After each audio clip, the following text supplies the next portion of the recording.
جنتیون با دوزخیون تا آواز وکی داس آواز چې یقینا میش هغه وعده چې زمیش رب لمیش سره کړی وه حق پیدو کړه نو آیا تو سے هم هغه وعده حق پیدو کړه چې د تو سے رب د تو سے سره کړی وه خو غیب وویایې هو نو د دوی په منځ کې به یو اعلان کوونکی دا اعلان وکړي چې د الله تعالی لعنت په ظالمانو باندې دی.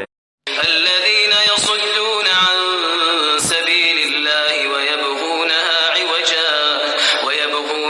عوجا وهم بالآخرة كافرون. هغه کسان چې د الله تعالی د لارې نه منع کول کوي او په د لار کې کوږوالی لټوي او هم دوی د آخرت نه منکر دي.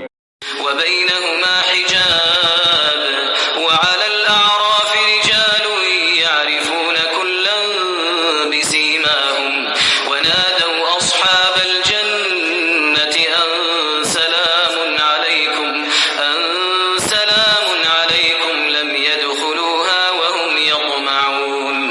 د دواړو په منځ کې پرده ده او د اعراف د پوسه بو کسان وی چې دوی به هر یو د جنتیان او دوزخیان نه په خپل علامه سره پیژني او دوی به جنتیان ته आवाज وکي داسې आवाज چې په توسه د سلام وي. د اعراف ولا جنت ته داخل شوی نه دي او دوی د جنت تمه لري. وإذا صرفت أبصارهم تلقاء أصحاب النار قالوا ربنا لا تجعلنا مع القوم الظالمين. کله چې د اعراف ولا وسترګې د دوزخیون په طرف وړول شي دوی به وایي ای زمي جربه میش د ظالم قوم سره ما یو ځای کوه. ونادى أصحاب الأعراف رجالا يعرفونهم بسيماهم قالوا ما أغنى عنكم جمعكم وما كنتم تستكبرون. او د اعراف ملګری به داسې سړی ته आवाज ورکړي چې دوی به په خپل نقش سره پیژني.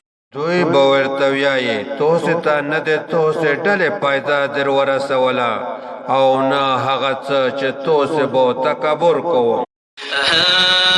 هؤلاء الذين أقسمتم لا ينالهم الله برحمة ادخلوا الجنة لا خوف عليكم ولا أنتم تحزنون. ایا دا هغه کسان دي چې توسې به قسمونه خوړل چې الله تعالی به دوی ته رحمت ونه رسوي.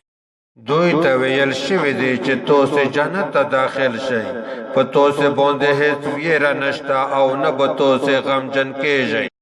ونادى أصحاب النار أصحاب الجنة أن أفيضوا علينا من الماء أو مما رزقكم الله قالوا إن الله حرمهما على الكافرين. او دوزخیون به جنتیون ته आवाज وکړي داسې आवाज چې توسې په میش باندې یا بره تویه کوي یا له هغه څه نه چې الله تعالی توسې ته درکړي دي څه روکئ. جنتیون به ورته ووایي بېشکه الله تعالی دا دواړه په کافرانو باندې حرام کړي دي. الذين اتخذوا دينهم لهوا ولعبا وغرتهم الحياة الدنيا فاليوم ننساهم كما نسوا لقاء يومهم هذا وما كانوا بآياتنا يجحدون. هغه کسان چې خپل دین تماشا او لوبه ګرځولی وو او دوی دنیایي ژوند دوکه کړې غولولې وي نو نن ریز به یې میش هیر کو لکه څنګه چې هغوی خپله د دې ریزې ملاقات هیر کړی و او هغه چې دوی به زموږ د آیاتونو نه انکار کوه.